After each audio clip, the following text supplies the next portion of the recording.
bienvenue à cette nouvelle série de formations dédiée à la programmation ou au développement web. Donc, cette formation sera concentrée seulement sur le web, donc du début jusqu'à la fin. Les différentes étapes, nous allons les suivre ensemble au produit final qui est développer notre propre site web. Ok, la dernière fois, nous avons vu les différentes unités de mesure qu'on utilise en HTML, précisément en CSS, c'est-à-dire le pixel, le EM, le rem et puis le pourcentage. Donc aujourd'hui, nous allons voir ce que c'est que les fontes family, c'est-à-dire que les polices. Je vais vous donner un exemple. Si on se rend sur Microsoft Word, on va essayer de saisir un test. Donc on va saisir un test.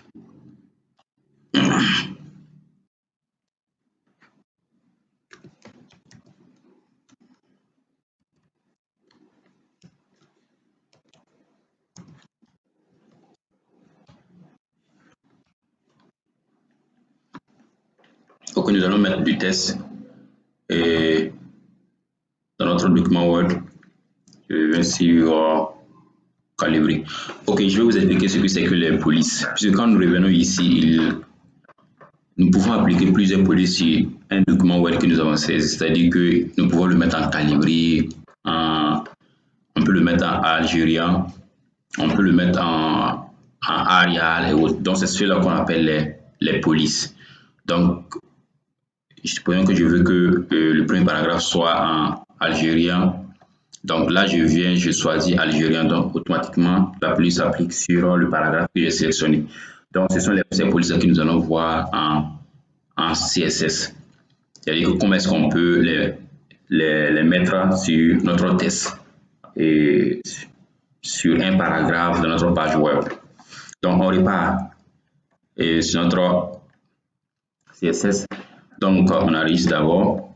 Ce que nous allons faire, nous allons appliquer le font family sur un paragraphe donné. Donc nous allons prendre disons, le premier paragraphe qui est en couleur verte. Donc c'est celui-là que nous allons prendre pour changer la couleur. Pas la couleur, mais la police. Donc on revient sur point para 1 qui représente notre premier paragraphe. Donc nous allons ajouter ce qu'on appelle un code. Le premier paragraphe qui est apprenez à développer votre propre site web. Donc c'est cela que nous allons appliquer la police. Donc d'abord je vais augmenter l'écriture en le mettant en 30. Ensuite nous allons mettre ce qu'on appelle la font family. Donc c'est la propriété font family que nous utilisons pour mettre la police. Donc par défaut, mon éditeur de test me propose environ 6. Donc il y a QC, Fantasy, Inherit, Monospace et puis sans série et puis série. C'est ce que nous propose. Donc mais nous pouvons aussi ajouter d'autres éléments. Supposons que moi je veux ajouter Arial. Donc quand je mets Arial, donc Arial ça va s'adapter automatiquement sur mon navigateur web. Donc c'est-à-dire que le paragraphe P et paragraphe qui est ici, apprenez à développer votre propre site web à mettre la police Arial. Donc si moi je dis ok, je vais mettre algérien, donc dès qu'on met algérien, vous verrez que ça s'est adapté. Mais attention, puisque les navigateurs ne supportent pas, tous les navigateurs qui supportent les polices. Il y a des polices que d'autres navigateurs ne supportent pas. Donc supposons que nous voulons mettre des polices, je peux dire même Arial. On peut mettre la police Arial qu'un navigateur donné ne supporte pas. Donc du coup, lors de la lecture, le navigateur ne va pas mettre la police que vous avez demandé de mettre. Donc, c'est-à-dire qu'avant de mettre une police, il faut se rassurer forcément que le navigateur prend en charge ce type de police. C'est ce qui va nous permettre de pouvoir ajouter des polices, les designs comme nous voulons. Nous pouvons repartir sur Word. Si nous partons sur Word, on peut décider de prendre une police donnée. Je dis OK, on peut prendre brand script empty. Donc quand nous appliquons cela, bon, excusez, je sélectionne le test et que on l'applique.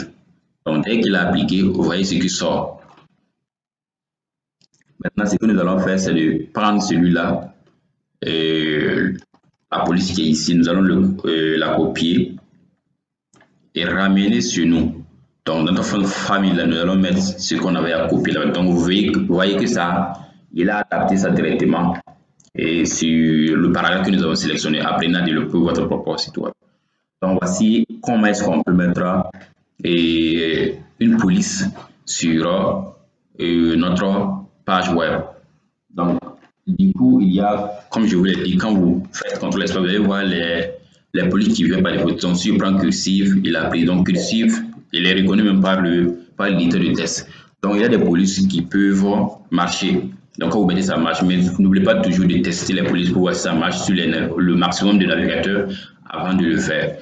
Il y a autre manière pour faire supporter, plusieurs manières pour faire supporter, je dirais, les polices sur les pages web. D'abord, vous pouvez télécharger la police. Chose qu'on va le voir, on va voir ça sur cette vidéo, mais dans les vidéos à venir, vous allez voir ça. Il y a autre chose ici, c'est-à-dire que vous pouvez essayer d'énumérer une liste de, je dirais, une liste de police, une liste de police qui seront, lorsque l'autre n'est pas prise en charge, c'est l'autre police qui va prendre, qui sera élue en direct par le navigateur. Supposons que moi je contrôle les éléments que si pour mettre espace, vous ajoutez Arial. Ok, vous ajoutez Arial. Vous mettez espace, vous ajoutez comme vous voulez Arial Black ou bien Algérien que je disais, Algérien. Ok. Donc, ceux-là, ce sont des polices que nous avons mis. On a énuméré ces polices pour dire que si le premier n'est pas pris en charge, il passe au deuxième. Si le deuxième n'est pas pris en charge, il passe au troisième. Ce qui va permettre, là, vous êtes sûr que, quel qu'en soit le navigateur qui va lire votre code, parmi ces polices que vous avez énumérées ici, il y a au moins un qui sera lu par le navigateur. Donc, que moi je viens au premier et je mets quelque chose qui n'existe pas. Je mets curse, mais curse, ça n'existe pas. Donc, je crois qu'il a pris Arial. Donc, je suppose qu'il a pris, je prends ça. OK.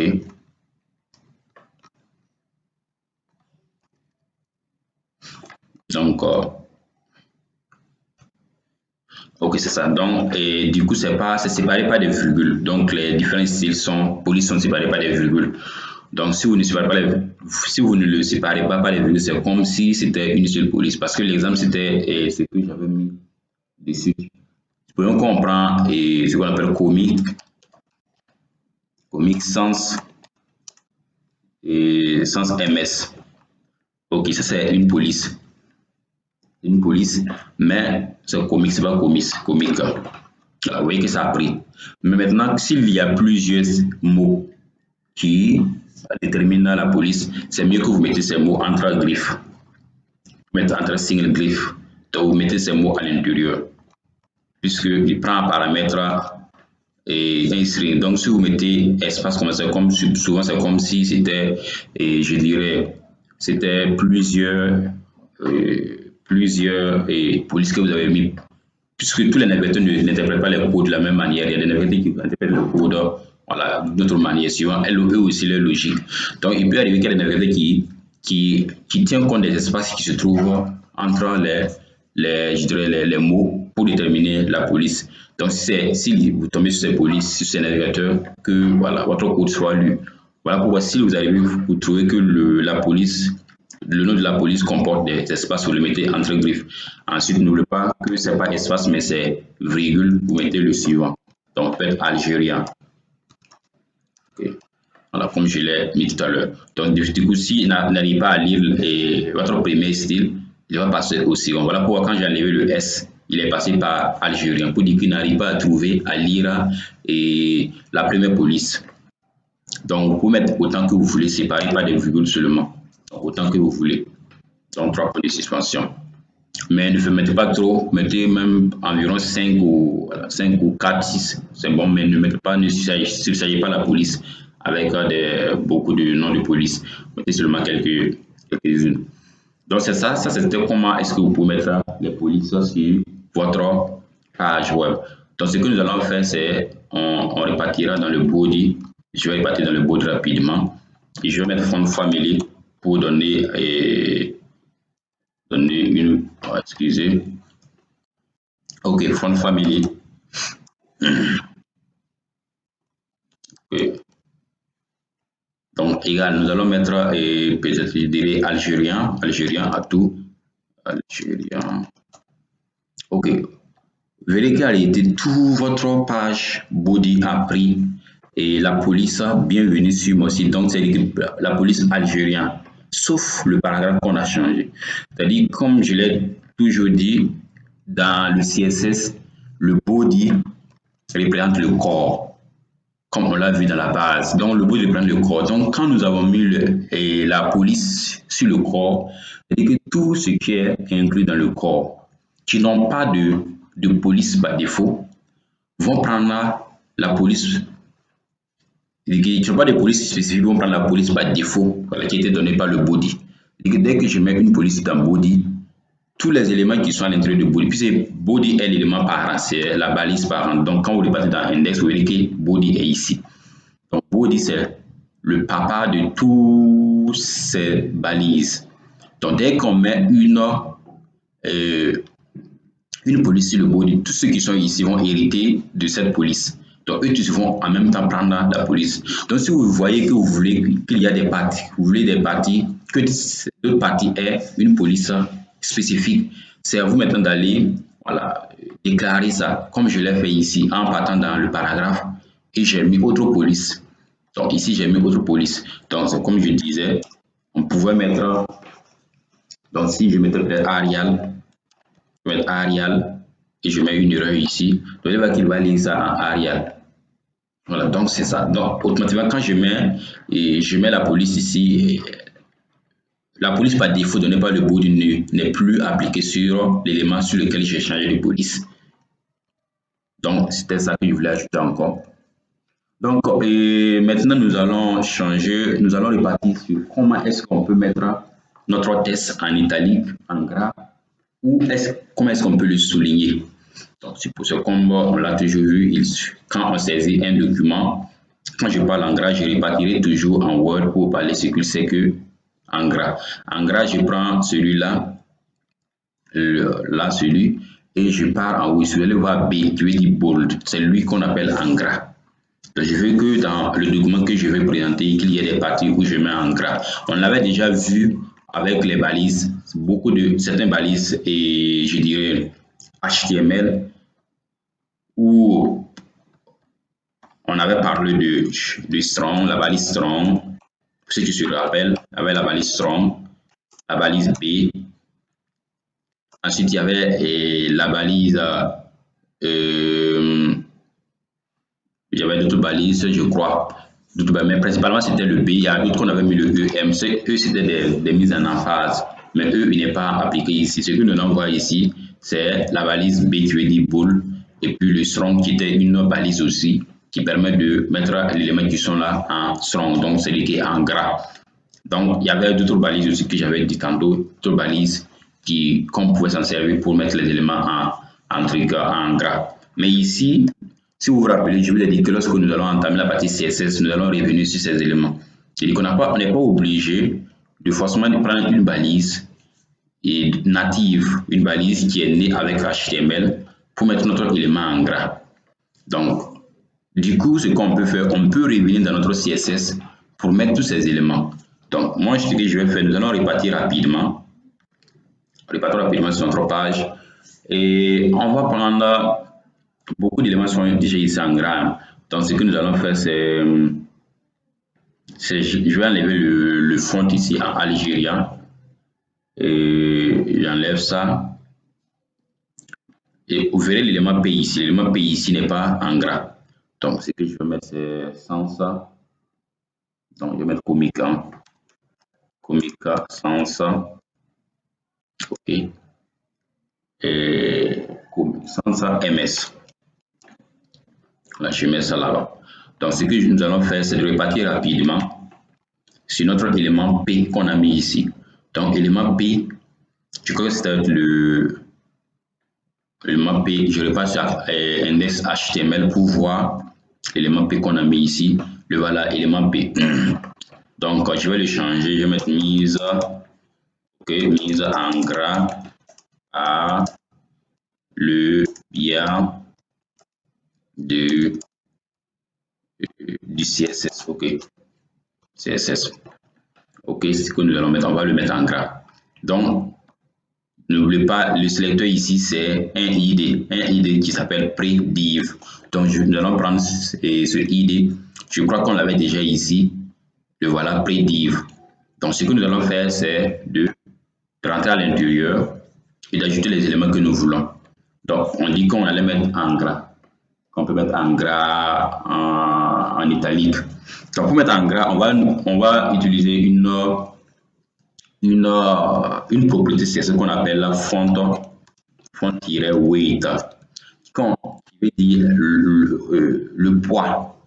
Le poids, c'est-à-dire comment est-ce que, c'est que la quantité de, je dirais, de pixels qu'on veut mettre, c'est que comment est-ce qu'on veut que ce soit gras. On peut faire que ce soit gras légèrement, c'est encore plus gras. Donc, vous allez voir, ça commence par 100 jusqu'à 900. Vous allez voir qu'il y a l'élément qu'on appelle bold, qui veut dire réellement bold, gras. Il y a bold plus gras. Gris, qui veut dire hériter des éléments des parents. Il y a lighter, qui veut dire un peu clair, c'est clair. Et puis il y a normal. Donc, nous allons prendre un élément ici. Je peux prendre, si je prends 100, je prends 100, vous voyez qu'il n'y a pas assez de changement. Je peux prendre même 900. Quand on met 900, on voit que ça change un peu. OK, on peut repartir, dire OK, on va prendre, on peut prendre bold, comme je l'ai dit, bold.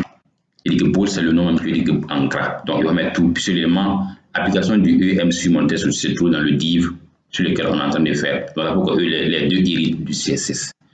Donc, je peux venir ici, au lieu que je mets en gras, je mets bold, c'est encore plus gras que l'autre. OK. Donc, il y a les éléments qu'on appelle, par exemple, le lighter. Là, ça veut dire clair. Donc, là, c'est clair, ça veut dire que ça ne change pas. Il va prendre l'élément par défaut. Donc, un peu clair. Supposons qu'il y avait un élément qui était en gras, tu peux venir mettre l'appliquer en lighter, il va l'éclaircir. Mais le normal, qui va hériter de, je dirais, de l'élément parent. C'est-à-dire que si le body avait pour propriété font ou bold, lui aussi va prendre bold. Donc ici, il est normal, il prend ce qui est normal. Il y a beaucoup, donc c'est ce que nous avons parcouru, d'éléments qu'on a parcouru. Vous pouvez venir vérifier.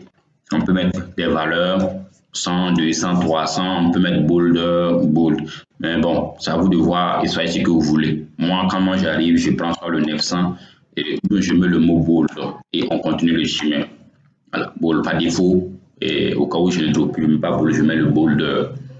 Donc, ça, c'est comment est-ce qu'on peut mettre, une partie de notre test en gras. Donc, du coup, nous allons repartir sur un élément très important qu'on appelle aussi mettre mise en italique. Donc, vous voyez qu'on l'avait vu aussi dans le HTML qui son appliquait et il y avait une balise qu'on appliquait, c'était la balise EM. Balise EM. Quand on mettait la balise EM, il mettait le test en italique. Je n'aurai pas vérifié un test, vous allez voir tous. Je vais venir ici mettre l'élément qui est le second div. Je vais mettre une balise EM. OK. Je vais agrandir pour que vous puissiez voir comment le code se passe. Donc, je reviens ici. Donc, je vais mettre une balise EM à l'intérieur de la balise P. OK. EM. Donc, on va voir comment ça se présente.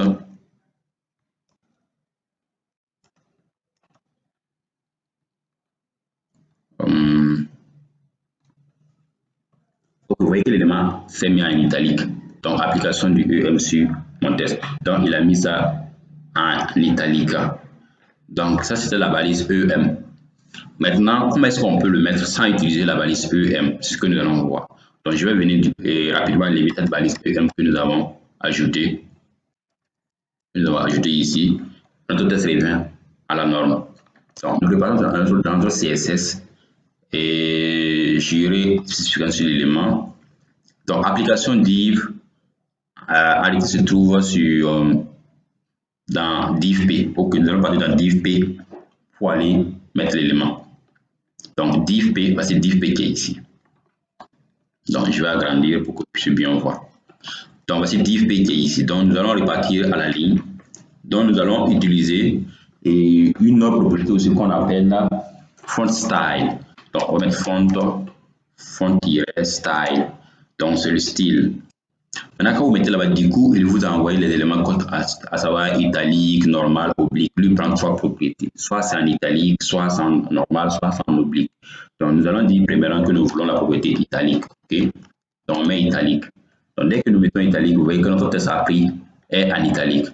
Donc, c'est comment ça, c'est la manière. Il y avait ce qu'on appelle oblique.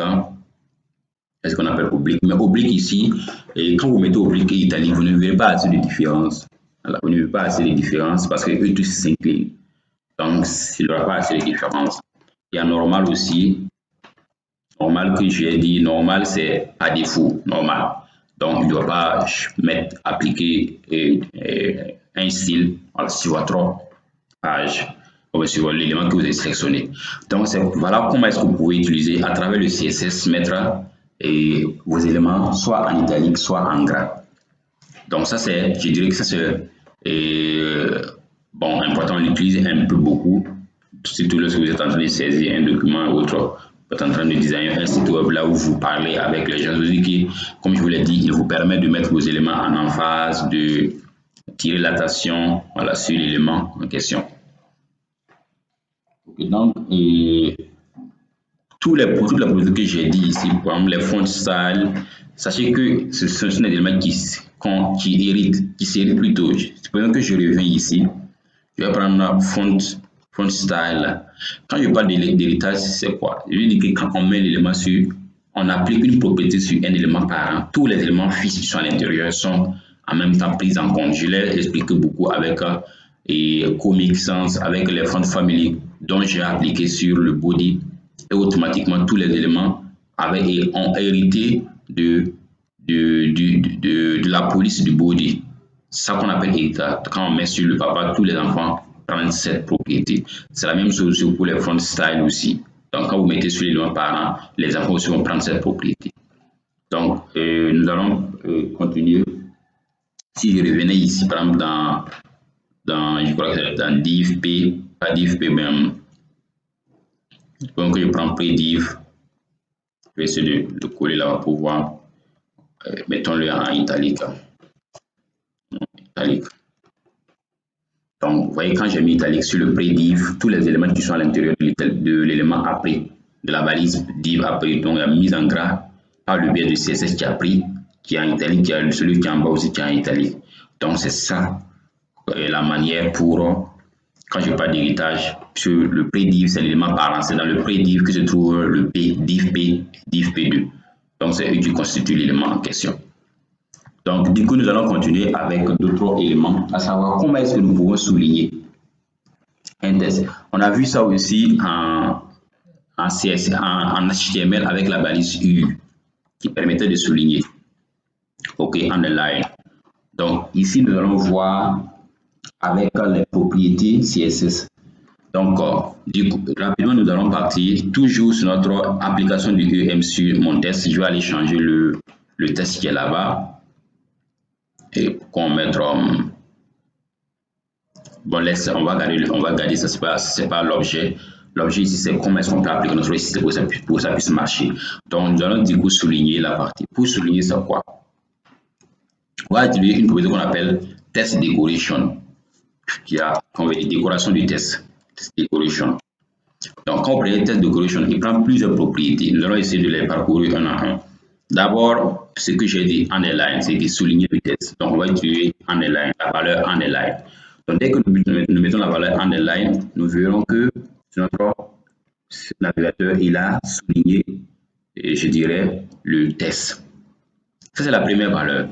Il y a autre qu'on peut mettre overline. Overline, c'est quoi? Au lieu qu'il souligne en bas, il va le mettre au-dessus. Donc, overline. Vous voyez qu'il a envoyé ça au-dessus ici. Donc, si vous voulez voir bien, je viendrai ici actualiser. On enlève les éléments. Ok, vous voyez qu'il a mis ça encore en underline. Donc, CTRL S. overline. Maintenant, c'est venu au-dessus. Donc, ça dit que quand on met overline, il met cette. C'est comme l'exemple des bordures qui se trouvent en, comme je dis toujours en Word. Donc, moi, je sélectionne, je vais mettre un titre ici. Mettre mon titre. Ok. Je vais zoomer un peu pour que vous puissiez bien voir ce que je saisis. Ok. Et zoomer. Ok. Donc, je dis mon titre. Mon titre. Donc, quand vous sélectionnez votre titre, il y a des bordures en PH, en Word. On peut être bottom. Donc, comme il est bottom, vous voyez qu'il a mis ça en bas. On peut être top, il a mis ça en haut. En fait, c'est ça qu'on est en train d'utiliser actuellement. Ok, puisque quand il y a le underline que je dis, pour le underline, c'est ici que nous venons. Le underline, il va le souligner. Mais ce qu'on met en haut, c'est que overline, c'est comme on souligne juste au-dessus du mot. Et donc, on repart rapidement sur notre page. Ok, donc vous avez vu l'importance de overline. Ensuite, il y a ce qu'on appelle line through. Line through, c'est qu'on barre, c'est comme on barre votre texte. Voilà. En Word aussi, il existe aussi cette propriété en Word qui nous permet de barrer notre texte qui est ici A, ABC, et on met barre. Vous verrez qu'il a barré le texte ici. Donc, ce sont ces propriétés en HTML, l'équivalent de ces propriétés que nous sommes en train de voir en CSS. Donc, il y a line through qu'on a vu. Donc, vous voyez ensuite non, c'est dit que non, c'est dit il n'y a rien. Non, supposons que dans le test qu'ils ont envoyé, quelqu'un avait déjà fait une page, un site web, et donc on vous appelle après pour vous dire de maintenir le site web. Le boss dit que je ne veux plus avoir des traits, des soulignements. Donc, il faut tous les enlever. Donc, vous pouvez venir rapidement pour mettre un test decoration, vous mettez non. Donc, il va tout enlever, tout détruire le style que vous avez mis. C'est-à-dire, si c'était souligné, si c'était au-dessus ou bien barré, tout ça, il va les enlever. Donc, il y a héritage, inherit aussi, il va prendre par défaut.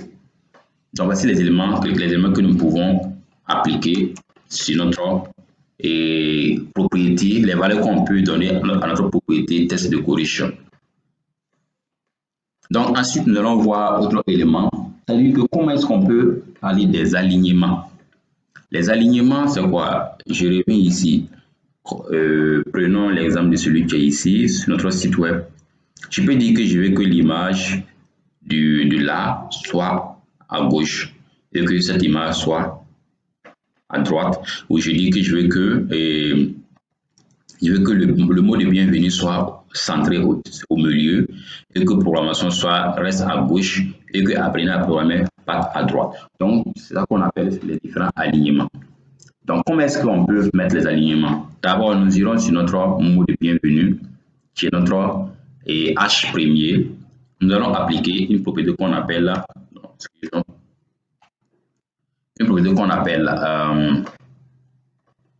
une chose que je vais ajouter rapidement avant qu'on revienne sur ça. Sachez que après chaque code HTML, il faut toujours mettre le point virgule. Après, puisque quand vous voyez sur moi, je ne sais pas partout que je mets. Si c'est le dernier code, je ne mets pas. Mais ça, c'est mon navigateur qui me permet de le faire. Si moi, je passe sur un autre éditeur de test qui ne me permet pas de faire cela, si je fais ça, c'est une erreur. Donc, n'oubliez toujours pas de mettre des points virgules après chaque ligne de code CSS. Donc, c'est très important. Donc, vous mettez toujours les points virgules après chaque ligne de code CSS. Après avoir mis la valeur, vous mettez le point virgule avant de continuer. Ok, ici, ce que nous allons faire, c'est quoi? On va utiliser une propriété qu'on appelle test align.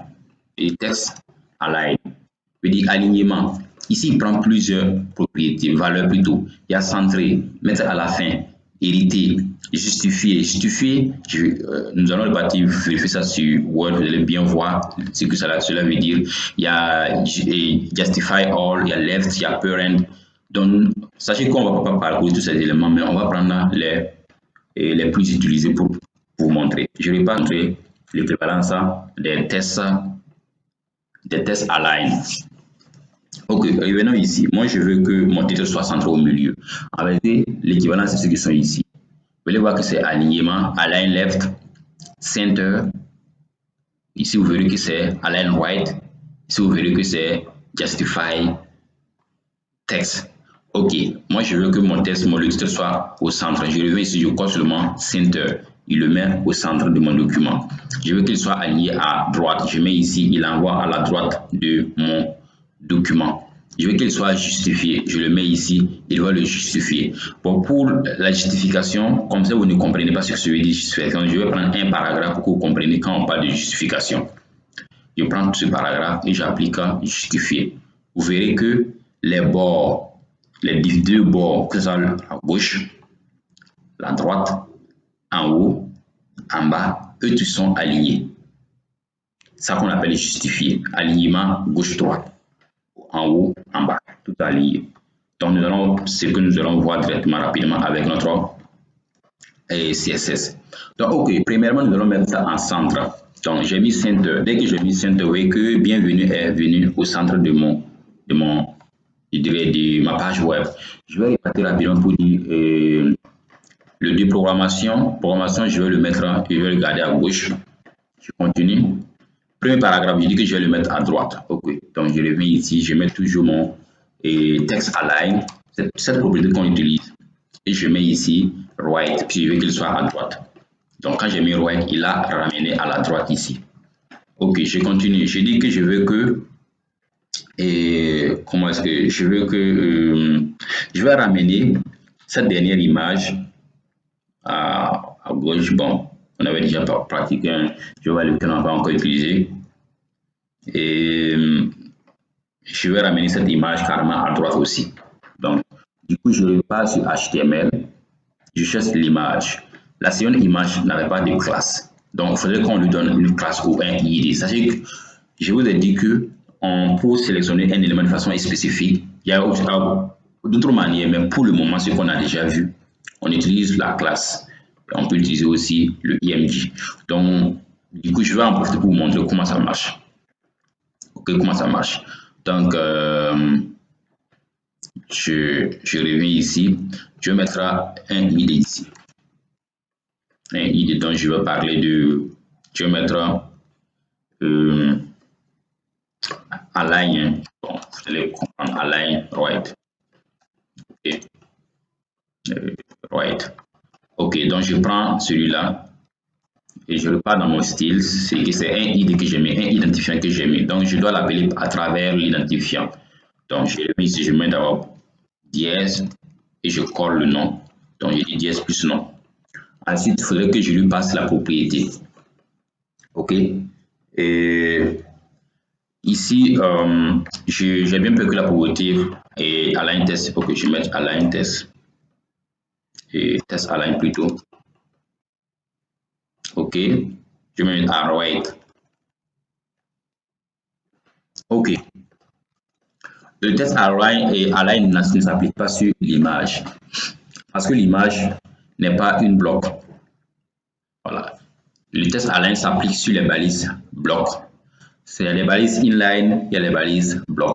Donc, du coup, je ne vais pas revenir sur, je ne vais pas d'abord parler de ça, puisque c'est après d'avoir fait une partie du CSS. Nous allons repartir en HTML pour voir les listes des balises, les différentes balises qui existent, et leur type, et leur groupe. Ensuite, nous allons revenir en CSS pour vous expliquer encore plus clairement ces éléments. Sinon, l'image n'est pas une balise bloc. Donc, du coup, on ne peut pas l'appliquer. Et les tests alignent sur les images. Mais, on peut... je vais mettre un élément. Ce qu'on appelle le float. Donc, l'élément float aussi, c'est un élément qui permet, c'est un élément, c'est-à-dire que flottant. Et qu'on veut qu'il soit flottant à un élément donné. Mais vous voyez, quand on met float, il a mis à droite, mais au lieu qu'il soit en bas, il a mis en haut. Voilà. C'est-à-dire que l'élément, il l'envoie à l'origine 0.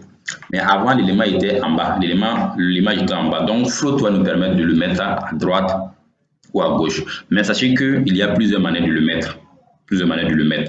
Voilà. Donc, on va revenir sur ces éléments quand on va travailler même la partie image. On va travailler sur le traitement d'image avec le CSS. On va parler beaucoup de ces petits cas. Donc, pour le moment, j'enlève ça et on continue. Ok, ça c'était comment est-ce qu'on peut mettre on peut positionner notre test à gauche. à droite au centre. Il y a autre élément qu'on appelle le Justify. Justify, j'ai pris l'exemple avec, pour le faire, je vais répartir rapidement pour montrer comment on appelle, qu'est-ce que je parle là, on sous-entend quand on parle de Justify. Je vais du coup ajouter du test ici pour vous montrer. Du test, ok. Ça.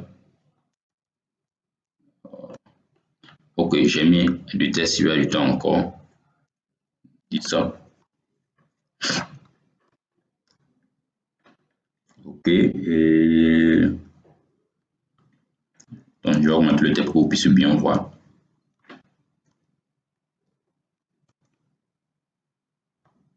Ok. À partir de là, vous pouvez me voir. J'ai répartiré en CSS pour ajouter. Au lieu que je mets en pourcentage, je vais mettre 60%, enfin 70%. Ok, quand je mets à 70%, vous verrez bien le test maintenant que j'ai mis. Donc, je vais appliquer ce qu'on appelle là et la propriété, pas la propriété, mais la valeur Justify. Donc, on a vu la valeur left, on a vu, bon, pas encore left, mais on a vu la valeur center et la valeur right. On va voir la valeur Justify et la valeur left. Bon, pour les autres, vous allez, en force de pratique, vous allez comprendre comment ça marche. OK. Donc, je vais mettre toujours test align que j'ai utilisé. Je mets ici Justify. OK. Donc, quand je mets Justify, comme ce qui s'est passé en Word, vous voyez que les bords sont alignés, que ce soit là aussi s'aligner. C'est ça la propriété Justify. C'est la même chose comme ce qui se passe en Word. Donc ici, ça veut dire que vous comprenez déjà comment les gars ont codé. Voilà, comment les gars ont codé le logiciel. Je ne dis pas que HTML égale le langage qu'ils ont utilisé pour coder, mais c'est la logique qu'ils ont utilisé pour coder. Voilà, donc on sait déjà qu'ils ont dans leur code, voilà, voici ce qu'ils ont parlé, voilà, au système avant que cela puisse s'exécuter, quoi. Donc ça, c'était comment est-ce qu'on pouvait mettre en Justify. Donc ce qu'on va ajouter, l'élément qu'on va ajouter encore, c'était l'élément que j'appelle là et left, et que la valeur left.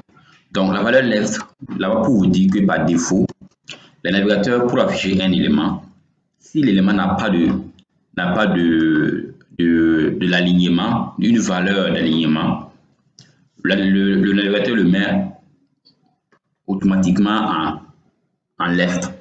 Voilà pourquoi vous voyez que notre mise en gras par le biais du CSS est collée à gauche parce qu'on n'a pas donné une valeur et une valeur spécifique. Donc voilà pourquoi il a mis ça à la gauche. Donc du coup, quand ça vient par défaut, ça vient à la gauche. Mais néanmoins, on peut toujours le mettre. On peut toujours le mettre. Par exemple, là où on avait mis en right ici, je peux mettre left. Quand il met left ici, vous verrez qu'il est venu directement en left. Mais c'est que par défaut, le navigateur le met à gauche s'il n'y a pas une valeur qu'on a donnée. OK. Donc, ça, c'était une autre manière pour mettre les différentes manières pour aligner notre test. Soit centré, droite, gauche, et puis justifier. Il dit qu'il y a d'autres propriétés, mais vous allez l'expérimenter vous-même. Il y en a beaucoup, il y a beaucoup. Donc, et on va parcourir tous ces éléments. OK. Donc, sachez qu'il y a des éléments qui se ressemblent un peu. Je vais vous parler un peu. Quand vous prenez start ressemble un peu à left. Quand vous prenez right ressemble un peu beaucoup à n. Donc, quand vous allez exploiter, vous verrez qu'il n'y a pas de grande différence entre ça, mais c'est les conditions d'application qui vont changer. Donc, je mets toujours mon left. Ok, ensuite, nous avons vu le test align. Ce que nous allons voir cette fois-ci, c'est ce qu'on appelle là, et je dirais les bordures et les ombres. Donc, je parle de bordures et les ombres. Ok. Donc, du coup, nous allons passer par les bordures. Les bordures, je vais revenir rapidement sur notre premier div ici. Comment est-ce qu'on peut mettre du bordure? Pour mettre du bordure, on va utiliser l'élément qu'on appelle border. C'est une propriété CSS qui est simplement border comme en anglais. Maintenant, il prend des valeurs, je dirais même des paramètres, mais pour le moment, je dirais des valeurs. Premièrement, vous allez donner le width. Le width, c'est-à-dire que c'est la taille. La taille, on avait déjà vu en HTML, c'est la largeur de votre bordure. Donc, je vais mettre 2 px. Ensuite, vous allez me donner maintenant le type de bordure. OK. Donc, je vais dire, OK, je vais solide. Ensuite, vous allez donner la couleur de votre bordure. Je peux dire, OK, je veux la couleur bleue ou bien la couleur, je dirais, jaune, yellow. OK. Ou bien, bon, si yellow FR n'est pas trop clair, je vais mettre, bon, yellow, je garde et j'enregistre. Donc, maintenant, ici, vous allez voir que notre bordure est venue. Mais bon, il a pris une couleur un peu comme yellow, pas yellow. Donc, ce qu'on va faire, c'est juste ajouter notre bordure ici, on va mettre en 6. Donc, quand on met un 6, automatiquement, ça vient comme ça. Donc, en fait, le problème, c'est que ça vient en bleu, en vert, c'est que je fais affichage en direct. Donc, comme je fais affichage en direct, automatiquement, il y a des couleurs qui lui viennent. Comme je vous ai dit, quand on mélange plusieurs couleurs, ça change de couleur. Donc, quand moi je mets jaune, que je viens d'ajouter une autre couleur là-dessus, ça change autre couleur. Mais si on veut activer directement, on voit la couleur qui est venue. Donc, la couleur jaune qui est venue. J'espère que vous voyez bien. Donc, la couleur jaune a pris en englobé notre div. Donc, si je reviens ici, j'enregistre ici. Donc, j'enregistre ici. Donc, j'enregistre. OK. On va actualiser. Vous voyez que c'est revenu avec le 6 pixels. Le 6 pixels. C'est-à-dire que et plus on augmente le width, dit que la taille ici, plus l'élément ici augmente aussi. OK. Donc, si moi je diminue, je mets ça à 2 pixels et j'enregistre. Vous voyez que lui aussi, il a diminué de taille. Donc, c'est comment est-ce qu'on peut mettre les bordures.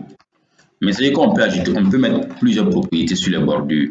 Et au niveau des couleurs, les couleurs, c'est les mêmes couleurs que nous avons parlé la dernière fois.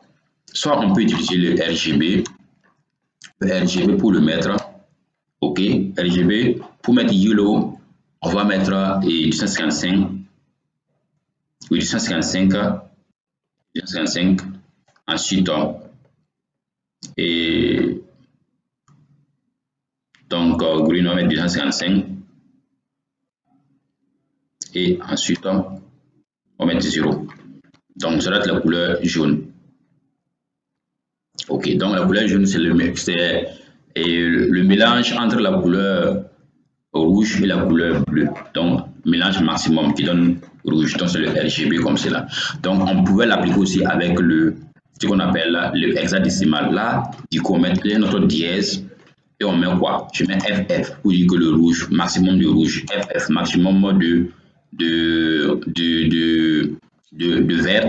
Et puis, je mets 0, 0 pour dire minimum je dirais, de couleur bleue. Et du coup, il envoie notre élément ici. Donc, ça, c'est comment est-ce qu'on pouvait mettre les bordures. C'est que le style de bordure aussi peut varier. J'ai mis solide. On peut mettre aussi ce qu'on appelle le style noted. Mais c'est dotted. C'est dotted. Voilà, dotted, ce sont des pointillés. Voilà, et pointillés. Donc, il y a ce qu'on appelle dash. D'autres, ce sont des pointillés. Vous voyez qu'il a mis des pointillés ici. Si je ressors bien, il a mis les pointillés autour de notre page. OK. Notre div. On peut mettre dash. Dash. Et bon, je ne sais pas si je me rappelle de ça. OK, dash. Donc, dash, D-A-S-H-E-D. Donc, ce sont des tirets qu'il met. Il va mettre les tirets à la place des pointillés. Donc, ce sont les différents styles. Donc, j'ai dit quoi? J'avais dit qu'on met la largeur, ensuite on met je dirais le style, le type. Voilà, je vais mettre le type tiret, le type pointillé, le type solide. Solide, c'est-à-dire que c'est complètement fermé. Voilà pourquoi il a envoyé ça à un truc et carré fermé. OK. Donc, je vais mettre solide. OK, ça, on a vu les bordures qu'on pouvait ajouter. Même, il y a autre élément qu'on pouvait ajouter.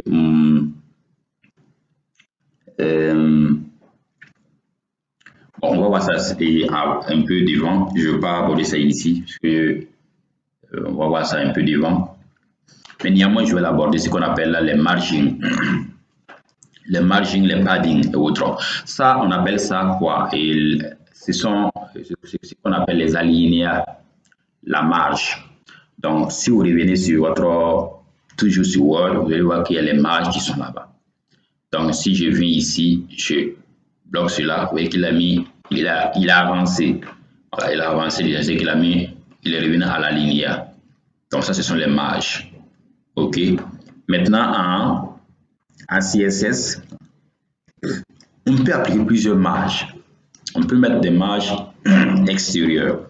Donc, pour bien vous expliquer, je vais lancer le PIN. Vous allez bien comprendre. PIN ici, on parle des marges. Pour parler des marges, je vais d'abord prendre notre boîte qui veut dire comme notre div. OK. Notre boîte ici. Et bon, je vais vous expliquer quand vous saisissez en HTML, c'est comme ça. Tous les éléments que vous saisissez, je dirais que c'est comme dans une boîte comme cela. OK. Et dans la boîte, il y a la marge entre l'élément en question et le dessus de votre boîte. OK. Ça, c'est votre site web. Je le mets ici. C'est votre Windows site web. OK. C'est-à-dire que les éléments sont, ou bien je viens ici même, les éléments sont placés l'un à côté de l'autre. Ce sont des blocs, on les appelle des blocs. OK, je prends ce bloc encore. Ça peut être un autre bloc. OK. Si on descend en bas encore, ça peut être encore un autre bloc. OK, et je veux que vous compreniez bien. Ça peut être encore un autre bloc qui est en bas ici. OK. Donc, le dessin n'est pas prioritaire, c'est l'idée dans le dessin qui est prioritaire. Donc, ici, c'est que dans chaque bloc, vous avez saisi de texte. Peut-être que ici, c'est les articles. Et que ici, peut-être, ça peut être, voilà, je dirais, le contenu de votre body, ça peut être, je dirais ici, ça peut être des articles, ici, ça peut être les news, les événements et autres. OK. Donc, en bas, ici, ça peut être ce qu'on appelle votre contact qui est ici. Donc, voici le test. Chaque test est dans un bloc. Donc, je mets ça. C'est que l'espace entre le test, le haut du test et votre bloc. C'est-à-dire qu'il y a tous les quatre côtés qui sont. OK? Tous les quatre côtés. Il y a là aussi, excusez-moi, vous allez bien comprendre. Et il y a le bas. Donc, tous les quatre côtés. Le test et le haut du bloc, de la bloc, et à gauche de votre bloc, à droite de votre bloc. Mais il y a aussi l'alignement, l'espace entre votre bloc et le haut de votre site web. Donc, ou même pas le haut de votre site web et l'autre bloc, c'est-à-dire que l'espace entre les blocs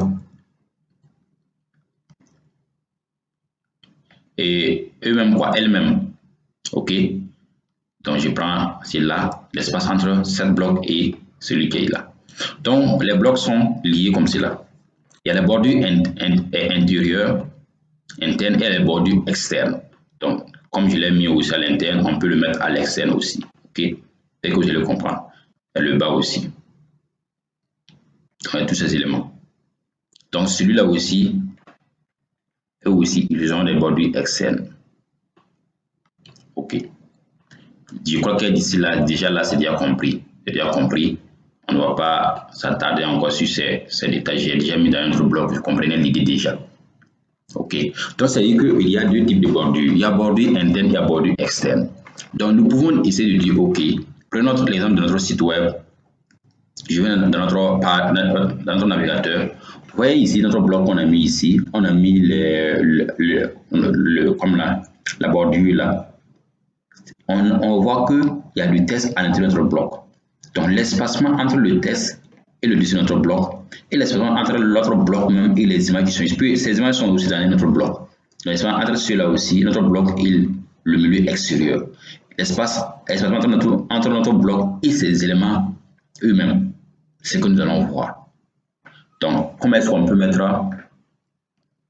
comment est-ce qu'on peut mettre l'espacement ici, comment est-ce qu'on peut mettre comme la valeur, comme les bordures externes. Voilà, ça qu'on appelle les marges internes et les marges externes. Donc, on revient sur notre code. Donc, d'abord, nous allons commencer par mettre des marges externes. Pour mettre des marges externes, on va utiliser un élément qu'on appelle, une propriété qu'on appelle la margin. Margin, on utilise margin pour mettre les marges externes, margin. Maintenant, quand on met margin, on peut mettre auto, il va s'adapter automatiquement. Mais nous, il faut qu'on donne une valeur. On va donner une valeur spécifique. On va le mettre en pixels. Je vais dire, OK, mettre 50 pixels. Vous voyez que automatiquement, quand je l'ai mis, quand vous allez bien ici, il a mis 50 pixels à droite, 50 pixels en haut, 50 pixels à gauche et 50 pixels en bas. OK. Ça veut dire que quoi? Il a clôturé, il a mis des bordures externes par tous les côtés. Comme je l'ai expliqué dans l'image ici, dans le pin, dans tous les sens, tous les 4 sens, il a mis. Ça veut dire qu'on utilise un margin. Mais c'est que on peut essayer de dire, OK, je ne veux pas que margin prenne tout, je veux que seulement le haut soit séparé, que les autres restent. Là, on va utiliser ce qu'on appelle une autre propriété. Puisque margin prend 4 valeurs. Il y a le haut d'abord, ensuite, il y a la droite, ensuite, il y a le bas, et ensuite, il y a la gauche. OK. Premièrement, on a mis 50 pixels.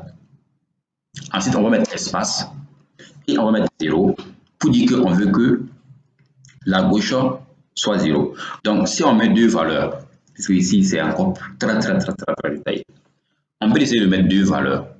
Si on met deux valeurs, il va prendre ce qu'on appelle là, et c'est comme si on faisait les graphiques, les présentations, et l'axe Y et puis l'axe X. Donc, si on met deux valeurs, il va prendre, supposer que non, le haut et le bas, qui est considéré comme l'axe Y, aura 50 px, et la droite et la gauche, qui est considéré comme l'axe X, va prendre 0. Ça encore, ça regroupe deux valeurs. C'est comme si on met une seule valeur, il les met dans tous les 4 sens. Si on met deux valeurs, il va diviser ça en deux sens, Y et puis X. Premièrement, la valeur première, là, il va mettre ça là sur Y, et la valeur seconde, il va mettre ça sur X. On peut continuer encore pour dire, OK, plus précisément, encore notre 0. Cela veut dire quoi? Qu'on veut que les 50 soient appliqués seulement en haut, que le bas de l'axe Y soit 0. Voilà, il est revenu en bas. Mais aussi que l'axe X soit 0 aussi. On peut aller encore devant encore pour mettre encore 0 encore plus précisément. Là, on a maintenant le haut, qu'on va appeler top. Dans la programmation, on appelle ça top. Il y a ensuite le right, qui veut dire la droite. Et ensuite le bottom, qui veut dire le bas. Et ensuite le left, qui est 0 ici. Donc là, on a mis 50 pixels. Comme on sait que c'est là-bas seulement, je peux revenir en bas ici pour dire, OK, au lieu que vous mettez 0 à la gauche, mettez 12 pixels. Vous voyez qu'en bas, juste à gauche, il a mis 12 pixels. Je peux dire, OK, au lieu que vous mettez 0 en bas, mettez là-bas 9. 9 pixels petit. Vous voyez qu'il a mis, mais juste la gauche, il n'a pas touché. Ça, c'est une première manière de mettre. Je vous ai dit, si on met une seule valeur, sans mettre les 3 autres, il va prendre tous les 4 sens. Si on met deux valeurs, sans mettre les deux autres, il va séparer votre boîte en deux sens, en deux directions. C'est-à-dire que direction Y, direction horizontale, qui est exprimée comme X, et direction verticale, qui est exprimée comme Y. Ensuite, si on met 3 valeurs, il va dire OK. Les deux premières valeurs sont considérées comme l'axe Y. Et le second est considéré comme l'axe Y, et X plutôt, l'axe X. Si on met une autre troisième valeur, dans ce cas maintenant, chaque valeur correspond à un sens. 50 va prendre le haut, 0 va prendre le bas, et pas le bas mais la droite, 9 va prendre le bas, et puis 12 va prendre la droite. Au lieu de faire ça aussi, on peut dire OK, on ne veut pas ça, on va mettre là directement les sens. On peut mettre margin top. Si on met margin top ici, on peut mettre là-bas 50 px. Là, il ne touche pas les autres côtés, il met là-bas seulement. On peut faire duplicant, on peut dire margin left. Là, on a donné de façon explicite Au lieu qu'on met 50, on va dire OK. On peut dire peut-être qu'on va mettre 25. OK. Vous voyez qu'il a mis. On peut aussi dire OK. On veut que tu donnes spécifiquement aussi margin right. OK. Donc, en met right aussi 25, il a appliqué.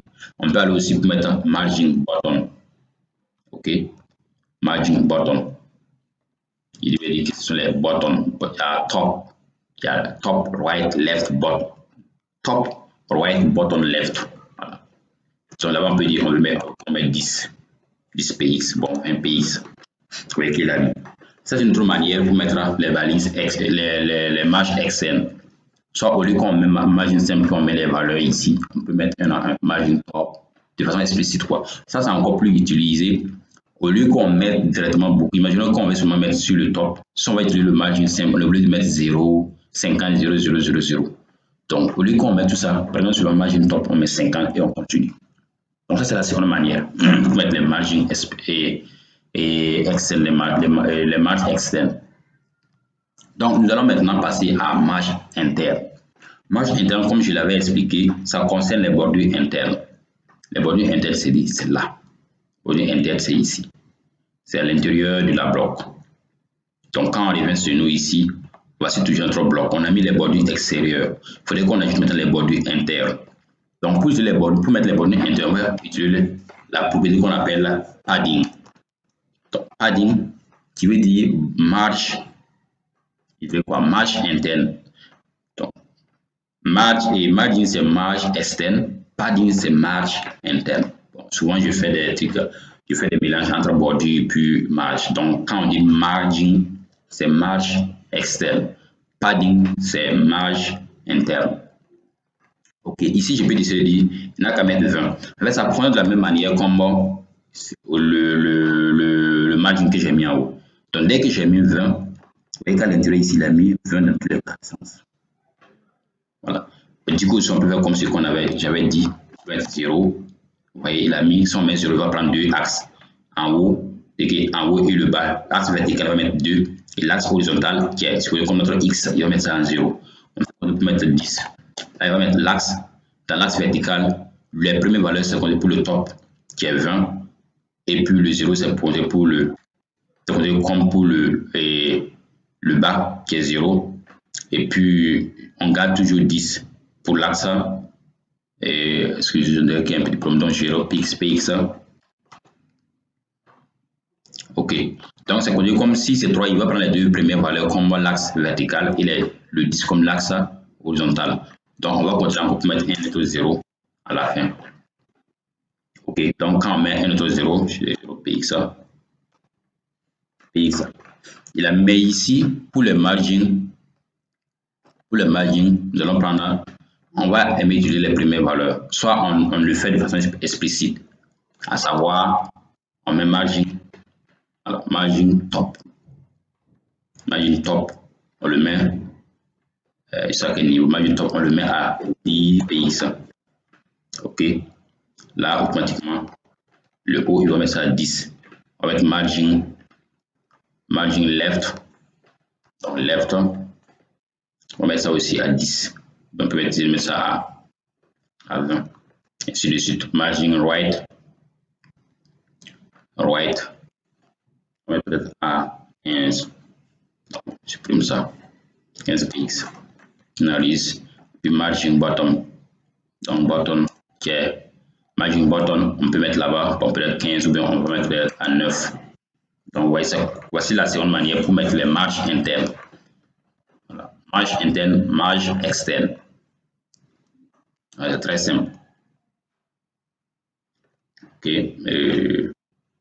Donc, marge externe. OK. Ici, c'est marge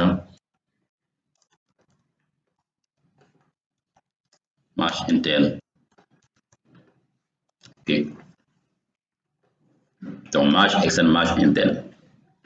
Donc, ici, on a vu en même temps les marges. On va ajouter un petit élément avant de arrêter la vidéo d'aujourd'hui. Un élément qu'on appelle les ombres.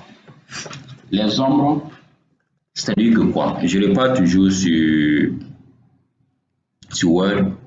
Les ombres là-bas, Quand vous venez, prenez celui-là, vous partez là, juste dans les couleurs. Vous allez voir qu'on peut appliquer des couleurs ici. Mais il y a un côté là où on peut appliquer directement les ombres. C'est comme si je prends celui-là. Vous allez voir qu'il y a des ombres. Voilà, vous voyez ici, on peut appliquer un élément avec ces ombres en même temps. Ok. C'est cela que moi j'appelle les ombres, les shadows. Voilà, c'est ceux-là, les shadows. Vous voyez voir que le texte a changé un peu d'ombre, peut-être à gauche, à droite et autres. C'est eux que nous allons voir de suite.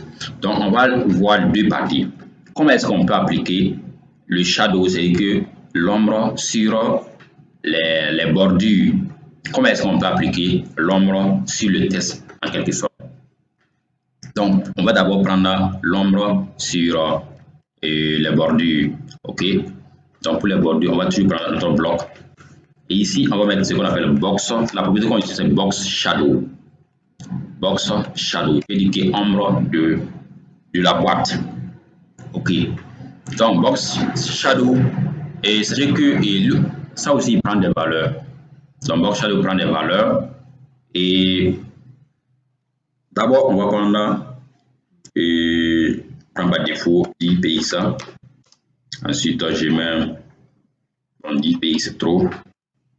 Donc 2 px. Ensuite, on met 10 px. Ensuite, on peut mettre 9 px. Et ensuite, on va mettre la couleur, donc RGB. On va mettre, pour que ça soit plus clair, on va mettre black. Ok. Donc, quand vous revenez, vous voyez bien. Vous voyez qu'il y a une bordure, il y a un noir juste à côté. Et en bas, c'est beaucoup. Là, maintenant, je vais vous expliquer bien ce que ça veut dire. Premièrement, c'est que la troisième valeur ici, la première valeur, c'est décalage à droite. Ok, donc supposons que je viens ici, je vais mettre ici 0, on va bien voir. Excusez.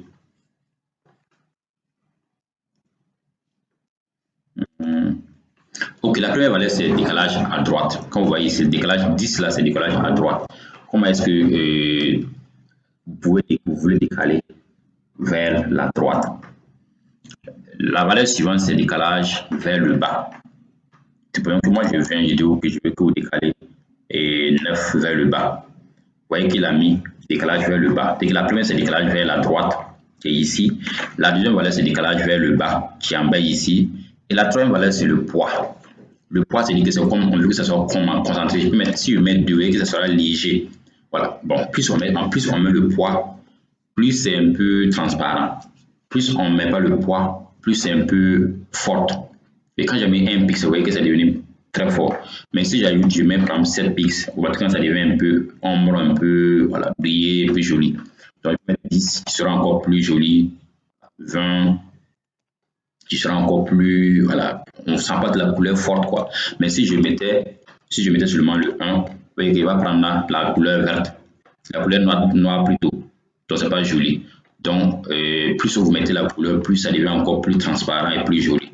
Donc, je mets 6, mais je vais mettre 10 comme je l'avais mis. Donc, on clique dans le vue, vous voyez que c'est encore plus joli. C'est comment est-ce qu'on peut mettre les bordures, les ombres sur les bordures. C'est que la première valeur, c'est décalage vers la droite. Donc, si moi je veux que la droite ici soit encore plus noire, je peux diminuer un peu pour mettre par exemple 2. Quand je mets 2, vous voyez que ça devient encore plus faible. J'ai mis 2, ça sera encore plus faible. Donc, c'est lui que c'est décalé vers la droite. Donc, j'enlève le 2, je vais mettre 9. Ensuite, l'autre, c'est décalé vers le bas, qui est là. Voilà. Donc, je dirais même décalage horizontal, décalage vertical, et puis le poids. C'est ça. Et la couleur qui est ici. OK. Donc, ça, on a mis une couleur sur. Et on a mis l'ombre sur notre boîte. Maintenant, on va aller changer un peu la couleur verte. La couleur verte, et je n'ai pas trop joli ici, ce que je vois. Bon, mais on va garder, c'est comme le test, on va mettre la couleur qu'il veut pour qu'on puisse aller. C'est comme ça pour les essais, qu'on avance rapidement. Ok, ce qu'on va mettre là, c'est maintenant les ombres sur le texte. Donc, on a ce qu'on appelle là, mettre une virgule. texte. OK. Yeah. Shadow. Donc, quand on met texte shadow, ça nous permet aussi de mettre les ombres sur le texte proprement dit. Mais ce que ici, c'est même chose comme celui qui est en haut. Ce sont les mêmes propriétés qu'on met. Donc, vous voyez que c'est ça sur le test. Même propriété qu'on met. Je peux venir ici pour dire, OK, comme c'est un test, comme cela, je vais diminuer un peu le décalage. Mettre ici peut-être 2, mais ici peut-être 3. OK. Ici, on va mettre peut-être 2 encore plus forte. 12. Ou bien encore 20, encore plus clair. Au lieu qu'on met black, on va mettre peut-être blue comme cela. Pour voir si ça sera joli ou pas. OK, blue. Bon, ça vous de mettre comme vous voulez, c'est ce que vous trouvez que ce qui est joli. Voilà, donc on peut mettre black. Hein. Black, moi je trouve que c'était joli. Black, hein. OK. Donc, ça c'était la seconde manière. Comment est-ce qu'on peut mettre les ombres sur le texte? Donc, du coup, on a vu aussi les ombres sur les bordures, les ombres sur le texte. Donc, peut-être que la vidéo prochaine, nous allons parler maintenant des images, la manipulation des images avec avec le CSS. Vous verrez qu'il n'y a rien de tel, c'est encore plus simple à faire. Donc, on va mettre les différentes propriétés disponibles pour ça. C'est-à-dire qu'on ne peut pas tout voir, on va voir toutes les propriétés CSS, il y en existe beaucoup. Et ça vous de faire cette recherche pour découvrir d'autres éléments et évaluer d'autres valeurs pour voir comment est-ce qu'il fonctionne normalement. Donc, peut-être que je vais vous envoyer une liste un lien vers, je dirais, un site CSS ou un document CSS où vous allez bien apprendre encore les propriétés CSS. Donc, la vidéo s'arrête ici. Merci de l'avoir suivi et à plus pour bonne journée à vous. Merci.